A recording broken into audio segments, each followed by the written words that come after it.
Hello, ഇന്നലെ get ready with me video ആണ്. 2-3 മാസമായി ഡെന്റൽ ഹോസ്പിറ്റലിലേക്ക് പോയിട്ട് ഇനിയെങ്കിലും പോയില്ലെങ്കിൽ പല്ല് തള്ളി തള്ളി പല്ലിന്റെ പാട് നോക്കി പോകും. ഇത് നമുക്ക് ഐശ്വര്യമായിട്ട് പൗഡർ ഇടാം, എന്നിട്ട് പൊട്ട് വെച്ച് കൊടുത്തിട്ടുണ്ട്, എന്നിട്ട് ലൈറ്റ് ആയിട്ട് ലിപ്സ്റ്റിക്ക് ഇട്ട് കഴിഞ്ഞു. ഇനി നമുക്ക് ഹെയർ സെറ്റ് ചെയ്ത് കൊടുക്കണം. വെയിറ്റ് ഹെയർ സെറ്റ് ചെയ്ത് കൊടുക്കണം എന്ന് പറഞ്ഞെങ്കിൽ എനിക്ക് ഒരു ഹെയർ സ്റ്റൈല് പോലും അറിയത്തില്ല. മുടിയൊന്ന് കോതി ഒതുക്കുന്നതിനിടയിൽ സംഭവിച്ചത്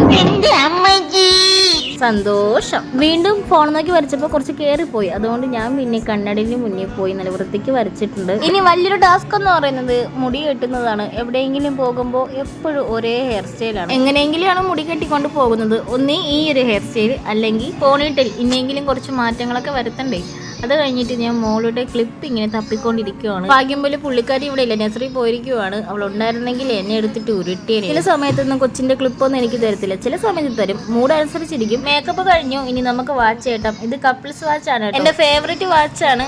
പിന്നെ എവിടെയെങ്കിലും പോകുമ്പോൾ ഉള്ളൊരു സ്വഭാവമാണ് നെയിൽ പോളിഷ് ഇടുന്നത്. ചടപടയെന്ന് ഇടുകയും ചെയ്യും, എവിടെയെങ്കിലും ഓർമ്മിക്കാതെ കൊണ്ട് തേക്കുകയും ചെയ്യും. ലാസ്റ്റത്തെ 2 വിരൽ കണ്ടാൽ ചിരിച്ച് ഉപ്പാട് വരും. തൊപ്പി വെച്ചണക്കുള്ള വിരലാണ് കേട്ടോ, ഒരിക്കലും നഖം വളരത്തില്ല. എന്താണെന്തോ. നെയിൽ പോളിഷ് ഇട്ട റിങ് മസ്റ്റ് ആണ്, അതുകൊണ്ട് റിങ് ഇട്ടു. കമ്മലിട്ടുകൊണ്ട് പോകാൻ ഇപ്പൊ മറന്നേനെ, അങ്ങനെ കമ്മലിട്ടു. പിന്നെ ബ്ലാക്ക് മുത്തച്ച് ബ്രേസ്ലെറ്റ് ഇട്ടു. ഇത് എപ്പോഴും എന്റെ ഫേവറേറ്റ് ആണ്. ഏത് ഉത്സവ പറമ്പിൽ ഇത് കണ്ടാലും എന്തായാലും ഇത് മേടിച്ചിരിക്കും. അപ്പൊ ഗൈസ്, ഞാൻ ഹോസ്പിറ്റലിൽ പോയിട്ട് വരട്ടെ. 1 മണിക്കൂറായി ഒരുങ്ങാൻ കയറിയിട്ട്. ഇനി താമസിച്ചാൽ ചേട്ടൻ കൊണ്ടുപോകത്തില്ല. അപ്പൊ ഓക്കെ, ബൈ.